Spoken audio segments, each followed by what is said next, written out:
जय माता दी। माँ सिद्धिदात्री व्रत कथा बहुत ही सुंदर और महत्वपूर्ण है। यह व्रत विशेष रूप से नवरात्रि के अंतिम दिन यानी कि नवमी को किया जाता है, जो विशेष रूप से देवी की 9 रूपों की पूजा का दिन होता है। माँ सिद्धिदात्री देवी दुर्गा के 9 रूपों में से एक है और इनकी पूजा से जीवन में समृद्धि, शक्ति और शक्तियाँ प्राप्त होती हैं। माँ सिद्धिदात्री व्रत कथा। एक समय की बात है, महर्षि मरीचि और उनकी पतिव्रता ने भगवान शिव की कठोर तपस्या की थी। शिव जी प्रसन्न होकर उनके पास आए और उन्हें वरदान देने की इच्छा व्यक्त की। महर्षि मरीचि ने भगवान शिव से निवेदन किया कि वे उनकी तपस्या से प्राप्त सिद्धियों का उपयोग उनके गृहस्थ जीवन को सुखी बनाने के लिए करें। भगवान शिव ने उन्हें आशीर्वाद दिया और कहा कि जिस प्रकार से तपस्या से सिद्धियां प्राप्त होती है, उसी प्रकार से देवी सिद्धिदात्री के व्रत को अपनाकर कोई भी व्यक्ति महान सिद्धियां प्राप्त कर सकता है।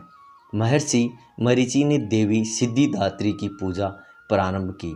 उन्होंने विधि पूर्वक व्रत किया और देवी को प्रसन्न किया। देवी सिद्धिदात्री ने महर्षि को वरदान दिया कि उनके घर में लक्ष्मी और बुद्धि का वास रहेगा और हर कार्य में उन्हें सफलता प्राप्त होगी।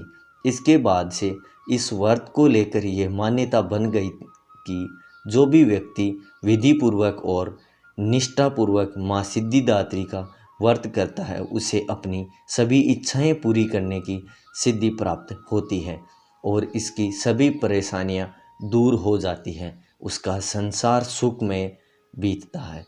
व्रत की विधि। व्रत के दिन माँ सिद्धिदात्री का ध्यान करके पूजा करनी चाहिए। पूरे दिन उपवासी रहकर केवल फलाहार करने चाहिए, अन्न नहीं खाना चाहिए।